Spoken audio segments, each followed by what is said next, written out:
This video is for Gen X, so if you're not Gen X, go do your homework or eat your bees or something. Y'all know how when we were growing up in the 70s and 80s, being middle class was super different than it is today. Obviously, it meant those goofy things from the memes like playing outside until the streetlights came on or drinking from the damn hose, but it also meant that my grandfather could support all of us on an elevator repairman salary and afford to take us on occasional vacations to Disney World or the mountains. He even had 2 houses so that his kids could get a start in life without a mortgage. My favorite things from that era were simple and cheap, like checking out books from the library or shelling keys on the porch of my grandmother. I remember my dad and I created a game called Stump Chase, where all the stumps in the yard were based. Some things we did were a little dangerous, like riding in the back of a pickup truck or not wearing a seatbelt.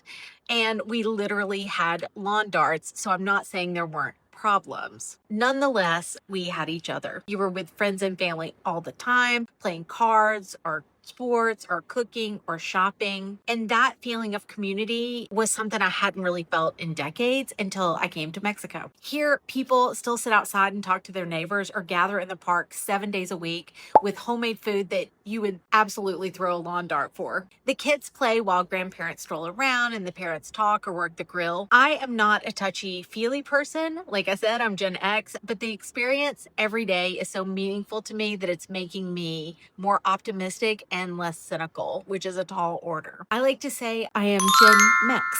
In the US, it really feels like we're all on our own, but in Mexico, everything you do it together. It reminds me a lot of what it was like when we were kids before things got so ugly. If you've been craving that feeling of community, I would really encourage you to consider moving here. I made a little quiz that matches you with the best cities for you in Mexico, and you can find it at the link in my bio. Someone asked me once if living in Mexico is everything I thought it would be. And the truth is that it's the US that's not what I thought it would be. Find out what country you should move to at expatsy.com.